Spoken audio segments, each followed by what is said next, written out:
Hi, my name is Darren Gammy, and today I want to talk to you about developing an achiever's mindset. And I want to, in particular, give you 3 key strategies and how-tos as to what to do to develop that mindset. So let's start off by talking about what it is, or in particular, what is a component, an important component of an achiever's mindset that we want to focus on today.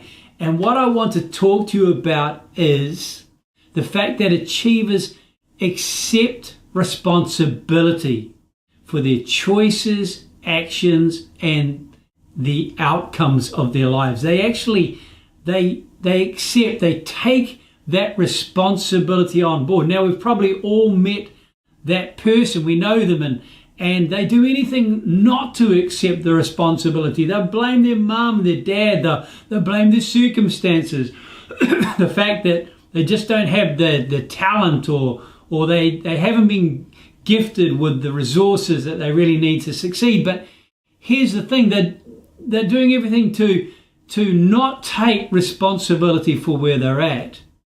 And that's the opposite of what an achievement mindset sets out to do. So how do we develop this sense of accepting, taking responsibility for my choices, actions, and outcomes of my life? Okay, there's 3 key things to focus on. Number 1, ask yourself the question, how did I contribute to the situation?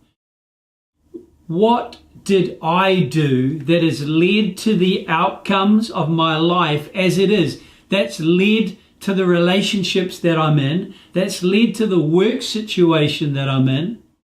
You see, my life, the life that I have right now, is a consequence of all of the beliefs and actions and words that I've spoken. They've all come together to give me this life.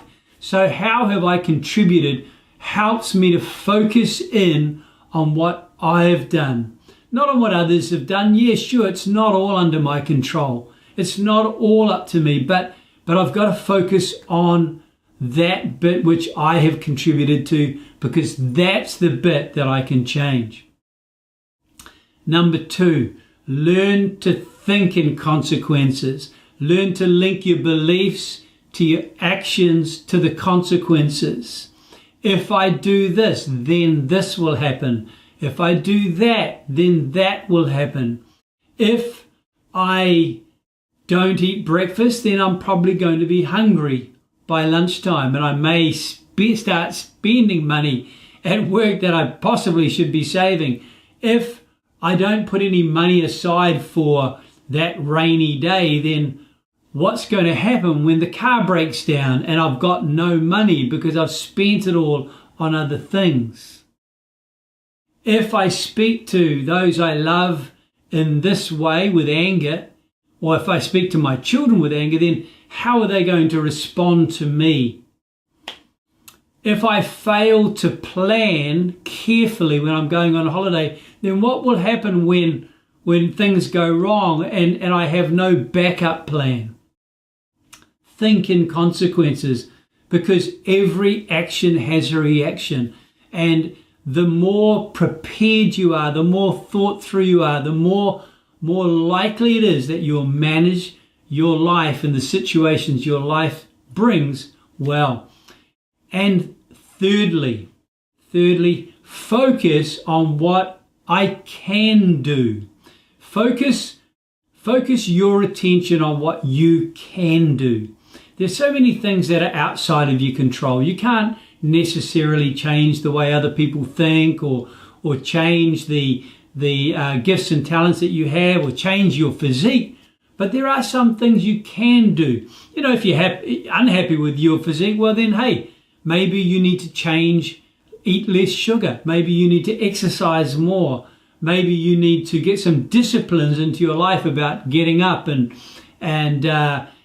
starting the day with a time of prayer or reflection. What can I do? What can I do to heal that relationship that's gone sour? Maybe I can give them a call, go out for a coffee. Maybe I can apologize, say, hey, look, I'm sorry that this situation has come to this point. It's not what I want. Maybe I can learn assertiveness skills so that I can be more assertive and place boundaries around my life when I think that others are walking over me. What can I do? So those are the three things. How did I contribute to this situation? Connect your choices to your actions and consequences in your life, or your beliefs, to those things, and focus on what can I do. In this way, we accept responsibility for our lives. In this way, we take on the achiever's mindset.